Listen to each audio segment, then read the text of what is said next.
जय माँ कामाख्या। आज का हमारा विषय है कि जहाँ जाइए आप किसी एस्ट्रोलॉजर से मिलिए, किसी पंडित जी से मिलिए, किसी तांत्रिक से मिलिए, अघोरी से मिलिए। जैसे ही आप अपनी परेशानी बताएंगे तो एक बड़ा कॉमन सा शब्द आता है कि बच्चा तुम्हारा जो है ना पितृ बंधा हुआ है या पितृ दोष है। तुम्हारे एस्ट्रोलॉजर के पास जाइए तो बोलेगा कि तुम्हारे जन्म कुंडली में क्या है कि ये पितरों का दोष है, यानी पितर दोष है। जब आप तांत्रिक अघोरी के पास जाएंगे तो बोलेगा कि तुम्हारा बच्चा ऐसा है कि आपका किसी ने पितर बांध रखा है। पितर तुम्हारे घर में तुम्हारा पितर ही नहीं है, तो जब पितर ही नहीं रहेगा यानी पितर नहीं रहेंगे तो तुम्हारा बरकत कैसे होगा।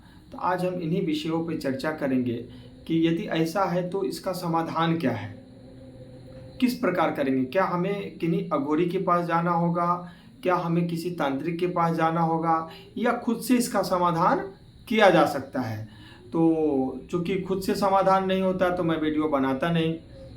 तो मेरा काम है कि आपको वही उपाय बताएंगे जो उपाय आप खुद से करेंगे और अच्छे से करेंगे और उसका रिजल्ट भी आपको अच्छा ही मिलेगा।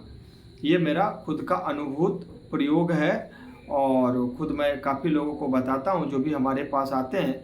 मेरा काम है 2 4 5 10 रुपये का उपाय बताना। चूँकि यदि 2 रुपये का उपाय आपको काम नहीं करेगा तो 2 लाख का भी उपाय काम नहीं करेगा, यही सच्चाई है। तो आइए आज हम आगे बढ़ते हैं। जो लोग स्किप करने वाले हैं, भागने वाले हैं बीच से, तो वो लोग वीडियो मेरा ना देखें। उनके लिए हमारा वीडियो हम उनके लिए नहीं बनाते। जो लोग वास्तविक में परेशान है वही लोग हमारा वीडियो देखा करिए, तो आपको फ़ायदा होगा। तो आइए सबसे पहले तो ये जानते हैं कि पितृदोष होता क्या है। पितृदोष का सीधा सीधा जो मतलब है, यानी कि जब आप इस धरती पे हम या आप जन्म लेते हैं तो हमसे पहले उस कुल में जितने भी लोग जन्म लेके जा चुके हैं वो समस्त गए हुए लोग हमारे पितर हैं। तो हमारा आपका तो एक जन्म हुआ नहीं। हमारे धर्म शास्त्रों के अनुसार हमारा आपका कई जन्म हो चुका है, कई बार हम आ चुके हैं। ये अलग बात है कि हम सभी अपने पूर्व जन्मों को नहीं जान पाते हैं या याद नहीं रख पाते हैं। जो साधक टाइप के लोग हैं जब जतन करते हैं तो वो जान पाते हैं, अदरवाइज एक आम इंसान नहीं जान पाता है। भगवान भगवत गीता में भगवान श्री कृष्ण जब अर्जुन जी को उपदेश देते हैं, ज्ञान देते हैं रणभूमि में, तो यही कहते हैं कि अर्जुन तुम और मैं कई बार इस संसार में आ चुके हैं। तुम्हारा भी कई बार जन्म हुआ है, मेरा भी हुआ है। अंतर सिर्फ इतना है कि तुमको तुम्हारा जन्म याद नहीं है और मुझे वो सब चीज़ याद है। एक नहीं, जितने जन्म मैं लिया हूँ सब याद है मुझे, और जब मैं आने वाला हूँ वो भी मुझे पता है। तो कहने में वो भगवान थे तो उनको पता था। हम आप एक साधारण इंसान हैं तो हमको आपको नहीं पता है। तो क्या करना है कि पितृदोष का लक्षण क्या होता है। सबसे पहले पितृदोष का जो लक्षण होता है, जिस घर में पितृदोष होगा उस घर में कोई भी शुभ कार्य नहीं होगा। यदि कुछ होगा भी तो उसमें कलेश जरूर होगा। यानी पहला टॉपिक आता कलेश, यानी कलेश होना ही होना है। जिस घर में पितृदोष है या जिस व्यक्ति के जीवन में पितृदोष है या जन्म कुंडली में पितृदोष है, ऐसे व्यक्ति का शादी विवाह में अड़चन होता है। वंश वृद्धि, वंश वृद्धि का मतलब होता है पुत्र संतान नहीं होगा, होगा भी तो कुछ ना कुछ उसमें परेशानी होगा। वो अच्छा नहीं होगा, वो बुरा होगा, वो किसी भी प्रकार से मानसिक शारीरिक रूप से पीड़ित रहेगा। यदि ऐसा कुछ भी आप देखते हैं तो आप समझ जाइए कि आपके पितृ रुष्ट हैं। आपको पितरों को मनाना पड़ेगा, पितृ शांति करवानी पड़ेगी। दूसरा क्या होता है कि यदि वास्तुशास्त्र की बात करें तो जिस घर में टॉयलेट यानी राहु आपके ईशान कोण में हो या दक्षिण पश्चिम में हो, तो ऐसे जगहों पे पितृदोष उत्पन्न होता है। वहाँ भी कोई शुभ कार्य नहीं होता है। धंधा पानी रोजी रोजगार लाख जतन कर लीजिए, बरकत नहीं दिखना है। घर में अच्छा कुछ नहीं होगा, आपका समाज में किरकिरी होगा, आप कर्ज बीमारी शत्रु में घिरे रहेंगे। ऐसा कुछ भी लक्षण हो रहा है तो कृपया करके आप सभी अपना पितृ शांति करवाएं। पितृ शांति के लिए सबसे अच्छा उपाय है कि या तो आप बिहार का जगह एक गया जी है, गया जी में जा कर के आप शांति करवाइए। इसके बहुत सारे हैं। जब आप वहाँ जाएंगे, वहाँ पंडित जी लोग जो श्राद्ध करवाते हैं, श्राद्ध क्रम पिंडदान करवाते हैं, वो आपको करवा देंगे। यदि माता पिताजी आपके जीवित हैं तो आप लोग त्रिपिंडी श्राद्ध करवावें। माता पिताजी जीवित नहीं हैं तो आप उनके नाम से पिंडदान करके आप अपने 3 पीढ़ी को ये दे दें। 3 पीढ़ी में कौन आता है? एक नानी घर के पितृ आते हैं, एक आपके दादी घर के पितृ आते हैं, और एक पितृ हो गए सगा संबंधी जितने भी हैं वो सब आपके आ जाते हैं। तो ससुराल के क्षेत्र, यदि आपकी शादी हो रखी है तो आप ससुराल वाले पितरों को भी दे सकते हैं। वहाँ से भी कुछ दोष यदि किसी जन्मों का होगा तो वो आपको मिट जाएगा। एक तो ये तरीका हो गया। दूसरा तरीका हो गया कि मान लिया जाए हर कोई पैसा नहीं है, नहीं जा सकते हैं आप, तो क्या करेंगे कि आप जब स्नान करते हैं ना, उस वक्त स्नान करने के उपरांत 1 लोटा जल लीजिए। जल लेने के बाद उसमें काला तिल 1 चुटकी डालिए, थोड़ा सा चीनी या शहद डाल दीजिए, यानी मीठा कर दीजिए। दक्षिण दिशा की तरफ मुख करके,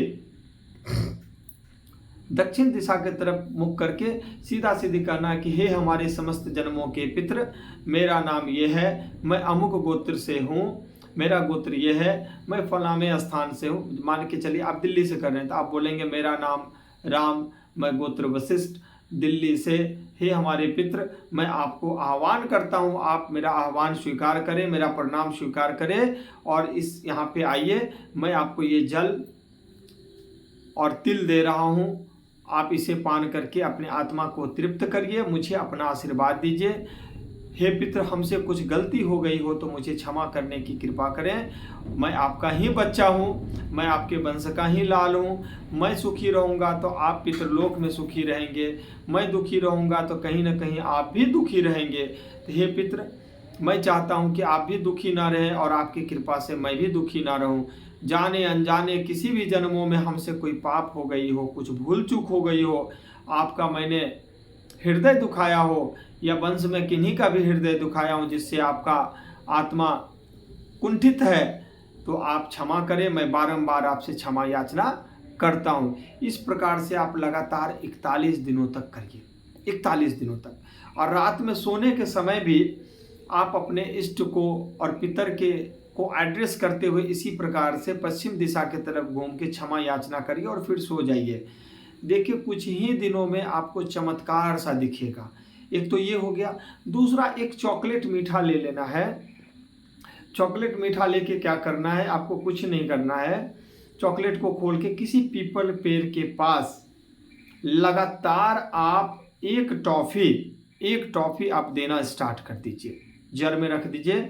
बस बोलिए कि मैं गुरु तांत्रिक गुरु शशि भैरव जी कामाख्या वाले के आदेश और आशीर्वाद से आपको ये टॉफ़ी का भोग दे रहा हूँ, इसे स्वीकार करिए। मेरे ऊपर किसी भी प्रकार का कोई बाधा है, पितृदोष है, किया कराया है तो सबका नाश करिए। इसी कामना के साथ आपको दे रहे हैं। मेरे रोजी रोजगार को खोल दीजिए। मेरी शादी नहीं हो रही है, शादी हो जाए, इसी आशीर्वाद। यानी एक मनोकामना खाली आपको बोलना है और इसको भी आप 41 डेज तक करिए। कुत्ते को आप जरूर खिलाइए, कुछ ना कुछ कुत्ते को दीजिए, कौवे को दीजिए, मछली को दीजिए। इस प्रकार से जब आप करने लगे, गाय माता को दीजिए, करेंगे तो आपके पितृ धीरे धीरे कुछ ही दिनों में आपको पॉजिटिव साइन दिखने लग जाएगा। घर में गृह क्लेश मिट जाएगा। और घर के मुख्य दरवाजे पर घी का दीपक जलाइए, जरूर से जरूर जलाइए, जरूर से जरूर। और घर के बड़े बुजुर्ग जो हैं, मान के चलिए कि आप सारा उपाय कर दिए, घर के बड़े बुजुर्ग और बच्चे को प्यार कर ही नहीं रहे, पत्नी से कलेश कर रहे हैं, दारू पी रहे हैं, नशा कर रहे हैं, गांजा पी रहे हैं, भांग पी रहे हैं, तो कुछ नहीं होगा। आपको नशा वशा बंद कर देनी पड़ेगी। घर परिवार में अच्छे से रहना होगा। बड़े बुजुर्ग के साथ मिल के रहेंगे, उनकी सेवा करेंगे तो आपको 100% फल मिलेगा। मेरा ये बात आप लोग गांठ बांध लीजिए। मैं जो कह रहा हूँ, मैं प्रैक्टिकल बात कर रहा हूँ। कोई ऐसे इधर से सुना सुनाया बात आपको नहीं करूँगा। सुना सुनाया बात करना रहता तो मैं भी आपको 10 मंत्र अभी लिखा देता, ये जाप कर लीजिए, वो जाप कर लीजिए, कुछ नहीं होगा। जो चीज़, यदि आपको सुई से काम चल जाएगा तो मैं तलवार नहीं चलवाऊँगा। कपड़ा सिलना है तो सुई से सिलेगा और किसी से लड़ना हो तो तलवार चलाना होगा। तो यहाँ लड़ना नहीं है, यहाँ हमें सिलना है, यानी कि अपने जीवन को सुधारना है, जीवन को बनाना है।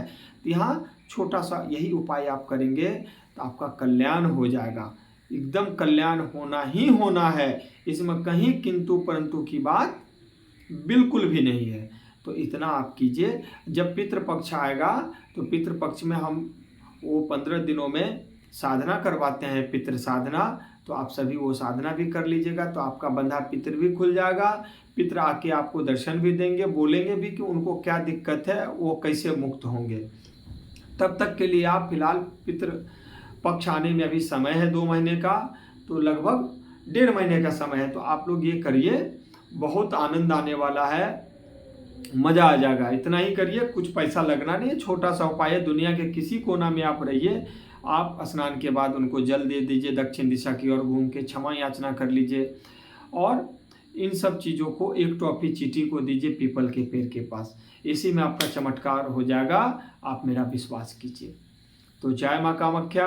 आप सभी अच्छे से रहिए, परिवार में सुख सुविधा के साथ रहिए, बड़े बुजुर्ग का मान सम्मान कीजिए, और अपने धर्म का पटाखा लहराते रहिए, धर्म की बातें करिए। जहाँ अधर्म की बात, यानी कि अनाप शनाप आलतू फालतू बातें हो रही है, वहाँ से सीधे निकल जाइए, वहाँ पे मत रहिए, नहीं तो सुनने वाले भी पाप के भागी बनते हैं। तो न अधर्म करना है, न अधर्म को सुनना है। धर्म करना है, यानी कि धर्म की रक्षा करेंगे तो धर्म आपकी भी रक्षा करेगी। तो सीधा सीधी सी बात है कि अच्छा कर्म करिए, जस करनी तस भोग विधाता, जैसा करेंगे वैसा भरेंगे। तो अच्छा कर्म कीजिए, अच्छा फल मिलेगा। जय माँ कामाख्या।